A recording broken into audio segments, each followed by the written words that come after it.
ನಮಸ್ಕಾರ, ವನಶ್ರೀ ಚಾನಲ್ಗೆ ಬಂದಾಯ್ತು, ಸ್ವಾಗತ. ಹೊಸ ವಿಡಿಯೋ ತಂದಾಯ್ತು. ಬನ್ನಿ ಇವತ್ತು ಮರ್ಯಾದೆ ರಾಮಣ್ಣ ಸೀರಿಯಲ್ಲು ಹೇಗೆ ಮೂವ್ ಆಗುತ್ತೆ, ಏನು ಸ್ಟೋರಿ ಇದೆ ನೋಡೋಣ. ಅದಕ್ಕಿಂತ ಮುಂಚೆ ನನ್ನ ವಿಡಿಯೋಕ್ಕೆ ಸಬ್ಸ್ಕ್ರೈಬ್ ಮಾಡಿಲ್ಲ ಅಂದರೆ ದಯವಿಟ್ಟು ಸಬ್ಸ್ಕ್ರೈಬ್ ಮಾಡ್ಕೊಳ್ಳಿ, ಹಾಗೆ ಒಂದು ಲೈಕ್ ಕೊಡಿ.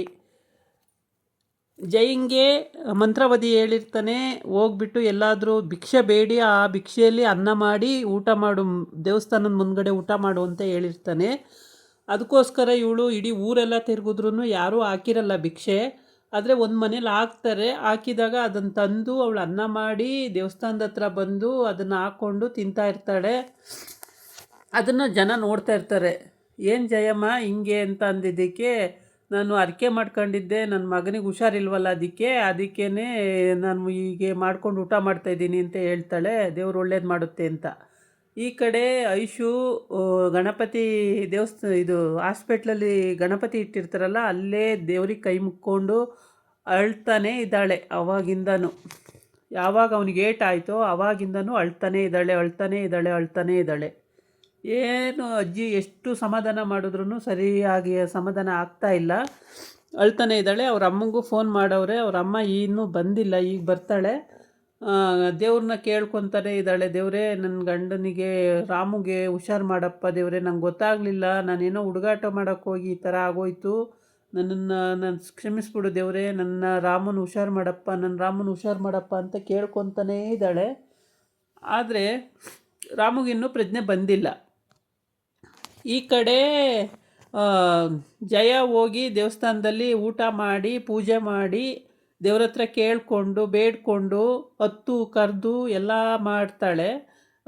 ನನ್ನ ಮಗನಿಗೆ ಪ್ರಜ್ಞೆ ಬರೋಂಗೆ ಮಾಡಪ್ಪ ದೇವರೇ, ನನ್ನ ಹುಡುಗಿಯಿಂದ ನನ್ನ ಮಗನ ಜೀವನ ಹಿಂಗಾಗೋಯ್ತು ಅಂತ. ಆದರೆ ಐಶುವಿಂದ ಆಗಿದ್ದಲ್ಲ, ಹುಡುಗಾಟ ಆಡುವಾಗ ಪಾಪ ಏನೋ ಮಿಸ್ ಆಯಿತು. ಇವಳಂತೂ ಪಾಪ ಗೊಳ ಅಂತ ಅಳ್ತಲೇ ಇದ್ದಾಳೆ. ರಾಮನ ಹುಷಾರು ಮಾಡಪ್ಪ ಅಂತ ದೇವ್ರನ್ನ ಕೇಳ್ತಾನೆ ಇದ್ದಾಳೆ. ನನಗೆ ಹಿಂಗಾಗುತ್ತೆ ಅಂತ ಗೊತ್ತಾಗಲಿಲ್ಲ, ಹಿಂಗಾಗುತ್ತೆ ಅಂತ ಗೊತ್ತಿದ್ರೆ ನಾನು ಮಾಡ್ತಾನೆ ಇರಲಿಲ್ಲ ಆ ಥರ. ನಾನೇನೋ ಹುಡುಗಾಟ ಆಡೋಕ್ಕೋಗಿ ಈ ಥರ ಆಯ್ತಲ್ಲ ದೇವರೇ ಅಂತೇಳ್ಬಿಟ್ಟು.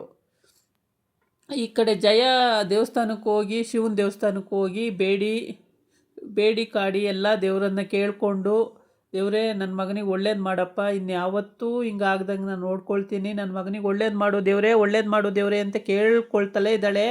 ಆದರೆ ಎಷ್ಟೇ ಕೇಳ್ಕೊಂಡ್ರೂ ಇವಳು ದೇವರು ಇನ್ನೂ ಕಣ್ಬಿಟ್ಟಿಲ್ಲ ಅನ್ನೋದೇ ಇವಳದು ಅನುಮಾನ. ಹಾಗೆ ಬೇಡಿ ಆಮೇಲೆ ಪ್ರಜ್ಞೆ ಬಂತು ಅಂತ ಆಯಿತು. ರಾಮಂಗೆ ಪ್ರಜ್ಞೆ ಬಂದ ತಕ್ಷಣವೇ ಅವಳಿಗೆ ಕಳಿಸ್ತಾರೆ. ಅವಳು ಬರ್ತಾಳೆ ದೇವಸ್ಥಾನದಿಂದ. ಬಂದುಬಿಟ್ಟು ಮಗನ ನೋಡೋಕ್ಕೆ ಹೋಗ್ತಾಳೆ.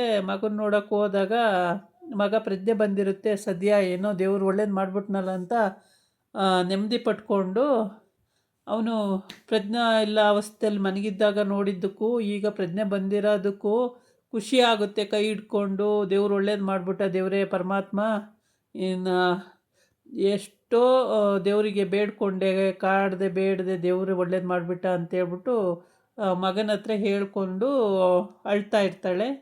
ಅಷ್ಟೊತ್ತಿಗೆ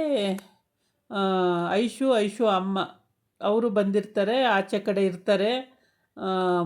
ಇವಳು ಮಗನ ಕೈ ಹಿಡ್ಕೊಂಡು ಅಳ್ತಾ ಇರ್ತಾಳೆ. ದೇವರೇ, ರಾಮು ಒಳ್ಳೇದಾಯಿತು ಕಣೋ ರಾಮಣ್ಣ, ಹೇಳೋ ಕಂಡುಬಿಡೋ, ಇನ್ನು ಏನು ತೊಂದರೆ ಇಲ್ಲ ಕಣೋ, ಎಲ್ಲ ದೇವರಿಗೂ ಹರಕೆ ಇಟ್ಕೊಂಡಿದ್ದೀನಿ, ಎಲ್ಲ ದೇವ್ರನ್ನೂ ಬೇಡಿದ್ದೀನಿ ಅಂತೆಲ್ಲ ಹೇಳ್ತಾಳೆ. ಆಗ ಅಜ್ಜಿ ನರ್ಸ್ ಹೇಳ್ತಾಳೆ, ಪ್ರಜ್ಞೆ ಬಂದಿದೆ ರಾಮು ಅವ್ರಿಗೆ ಅಂತ. ಅಜ್ಜಿ ಬಂದು ಒಳಗಡೆ ನೋಡುತ್ತೆ, ರಾಮಗೆ ಪ್ರಜ್ಞೆ ಬಂದಿರುತ್ತೆ. ಪ್ರಜ್ಞೆ ಬಂದಿದ್ದು ನೋಡಿಬಿಟ್ಟು ಕೂತು, ರಾಮಣ್ಣ ಹೆಂಗಿದೀಯಪ್ಪ ಅಂತ ಕೇಳುತ್ತೆ. ಮುತ್ಕು ಚೆನ್ನಾಗಿದ್ದೀನಿ ನಾನು, ಪರವಾಗಿಲ್ಲ ಮುತ್ಕು ಅಂತಾನೆ. ಆಮೇಲೆ ಹೋಗ್ಬಿಟ್ಟು ಐಶುನ ಬಾಗಿಲು ತೆಗೆದು, ಐಶು ಬಾರವ ಮಾತಾಡಿಸು, ರಾಮಗೆ ಪ್ರಜ್ಞೆ ಬಂದಿದೆ ರಾಮಣ್ಣಂಗೆ ಅಂತ ಹೇಳುತ್ತೆ. ಆವಾಗ ರಾಮಣ್ಣ ಐಶು ಬರೋಕ್ಕೆ ಬರ್ತಾಳೆ, ಮತ್ತೆ ಕಾಲಿಂದೆ ತೆಗಿತಾಳೆ. ಅವರ ಅಮ್ಮ ಇನ್ನೂ ಅಲ್ಲೇ ನಿಂತಿದ್ದಾಳೆ. ಆಮೇಲೆ ಅಜ್ಜಿ ಹಂಗನ್ನುತ್ತೆ, ಯಾಕೆ ಐಶು ಬಾರವ ಒಳಗಡೆ ಮಾತಾಡಿಸು ರಾಮಣ್ಣನ ಅಂತ ಹೇಳುತ್ತೆ. ಅವಳು ಬರ್ಕೂಡ್ದು ಇಲ್ಲಿ, ಅವಳು ಏನಕ್ಕೆ ಬತ್ತಾಳೆ ಅಥವಾ ಇಲ್ಲಿ ಬರ್ಕೂಡ್ದು, ಅವಳು ನನ್ನ ಮಗನ ಈ ಸ್ಥಿತಿ ತಂದವಳು, ಅವಳು ಇಲ್ಲಿ ಒಳಗಡೆ ಬರ್ಕೂಡ್ದು ಅಂತ ಹೇಳ್ತಾಳೆ. ಆದರೂ ಅಜ್ಜಿ ಹೇಳುತ್ತೆ, ಜಯು ಹಂಗೆಲ್ಲ ಮಾತಾಡಬೇಡ ಜಯು ನೀನು, ಅವಳು ಅವನ ಹೆಂಡ್ತಿ ಅವಳು ನೋಡ್ದಲ್ಲೇ ಮತ್ತೆ ಹೆಂಗಾಗುತ್ತೆ ಅಂತ. ಯಾರತ್ತವ ಹೆಂಡ್ತಿ, ನನ್ನ ಮಗನ ಪ್ರಾಣ ತೆಗಿಯೋಕೆ ಹೋದವಳು ಅವಳು ಹೆಂಡ್ತಿನ ಅವಳು ಬರೋಕೂಡ್ದು ಅಥವಾ ಇಲ್ಲಿ ಅಂತ ಹೇಳಿ ಜೋರು ಮಾಡ್ತಾಳೆ. ಆಮೇಲೆ ಅಲ್ಲಿಗೆ ಅವ್ರ ಅಮ್ಮನೂ ಬರ್ತಾಳಲ್ವಾ, ಅವ್ರ ಅಮ್ಮ ಅವಳು ಮತ್ತು ಅವ್ರು 4 ಜನ ನಿಂತು ಮಾತಾಡ್ತಿರ್ತಾರೆ. ನೀವೇನು ಜಯ ಅದಕ್ಕೆ ಹಿಂಗೆ ಹೇಳ್ತಾ ಇದ್ದೀರಲ್ಲ, ನನ್ನ ಮಗಳ ಪ್ರಾಣ ತೆಗೆದಿದ್ದು ಅಂತ. ಮತ್ತಿನ್ನೇನು ಇವಳು ರಾತ್ರಿನೇ ಮನೆ ಬಿಟ್ಟು ಹೋಗಿಲ್ಲ ಅಂದಿದ್ರೆ ಅವನು ಯಾಕೆ ಹೋಗ್ತಿದ್ದ, ಅವನು ಹೋಗಿಲ್ಲ ಅಂದಿದ್ರೆ ಏಟ್ಯಾಕೆ ಬೀಳ್ತಿತ್ತು, ಇವಳಿಂದನೇ ತಾನೇ ನನ್ನ ಮಗನ ಈ ಪರಿಸ್ಥಿತಿ ಬಂದಿರೋದು ಅಂತ ಅವನು ಅದನ್ನೆಲ್ಲ ಕೊಳ್ತಾ ಇರ್ತಾನೆ. ಆಮೇಲೆ ಐಶುಗೆ ಏನು ಮಾತಾಡಲ್ಲ ಅವಳು. ಐಶು ಸುಮ್ಮನೆ ಇರ್ತಾಳೆ.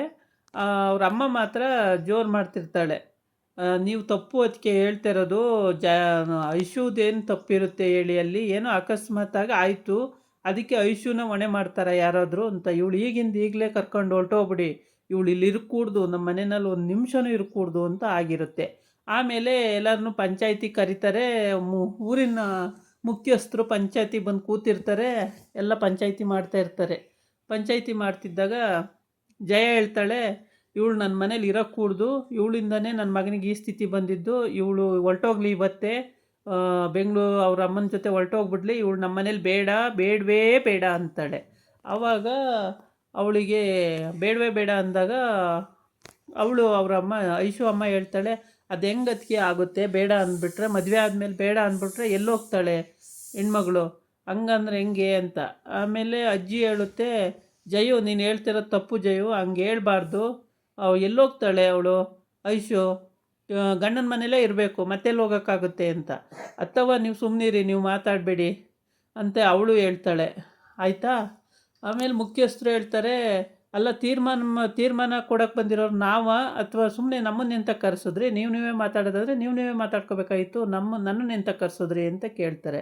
ಆಮೇಲೆ ಸರಿ ಹೇಳಿ ಏನು ಹೇಳ್ತೀರಾ ತೀರ್ಮಾನನ ಅಂತೇಳಿ ಹೇಳ್ತಾರೆ. ಆವಾಗ ರಾಮಣ್ಣನ ಕೇಳ್ತಾರೆ, ಹೆಂಗಪ್ಪ ರಾಮಣ್ಣ ನೀನು ಹೇಳೋ ಅಂತೇಳಿ.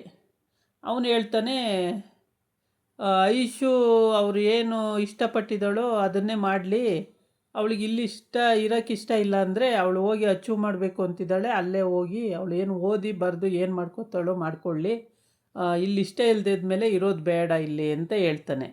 ಆವಾಗ ಜಗ ಮುಖ ನೋಡ್ತಿರ್ತಾನೆ. ಇವಳಿಗೆ ಖುಷಿ ಆಗುತ್ತೆ ಜೈಂಗೆ. ಆದರೆ ಅವ್ರ ಅಮ್ಮ ಗಾಬರಿ ಆಗ್ತಾಳೆ. ಏನು ರಮಣ ನೀನು ಹಿಂಗೆ ಅಂತೀಯ, ಅವತ್ತೇನಂತ ಮಾತು ಕೊಟ್ಟೆ, ನನ್ನ ಮಗಳನ್ನ ಒಂದು ಕಣ್ಣೀರು ಹಾಕ್ಸಲ್ಲ ಅಂತ ಹೇಳ್ಬಿಟ್ಟು ಮಾತು ಕೊಟ್ಟೆ, ಇವತ್ತು ನೋಡಿದ್ರೆ ಹೋಗ್ಲಿ ಅಂತ ಹೇಳ್ತಿದ್ಯಲ್ಲ ರಮಣ ನೀನು ಅಂತ. ಅದಕ್ಕೆ ಅವಳನ್ನ ಹೇಳ್ತಾನೆ, ಇಲ್ಲ ಅವಳು ಏನೋ ಅಚೀವ್ ಮಾಡಬೇಕು ಅಂತಿದ್ದಾಳಲ್ಲ, ಮಾಡಲಿ, ಮತ್ತೇನು ಮಾಡೋಕ್ಕಾಗುತ್ತೆ, ನಾನು ಓದಬೇಕು ಅಂದಾಗ ಅವಳನ್ನು ಕಟ್ಟಿಟ್ಕೊಂಡು ಇಲ್ಲಿ ಏನು ಮಾಡೋದು ಅಂತ. ಆಗ ಜಯ ಮುಖ ನೋಡ್ತಿರ್ತಾಳೆ. ಫಸ್ಟು ಇಲ್ಲಿಂದ ಹೋದರೆ ಸಾಕು ಅನ್ನೋದು ಅವಳಿಗಾಗೈತೆ. ಹಾಗಾಗಿ ಅವಳು ಮುಖ ನೋಡ್ತಿರ್ತಾಳೆ. ಇದಾಗಿತ್ತು ಇವತ್ತಿನ ವಿಡಿಯೋ. ನಾಳೆ ಇನ್ನೊಂದು ವಿಡಿಯೋ ಜೊತೆ ಬರ್ತೀನಿ. ನಮಸ್ಕಾರ.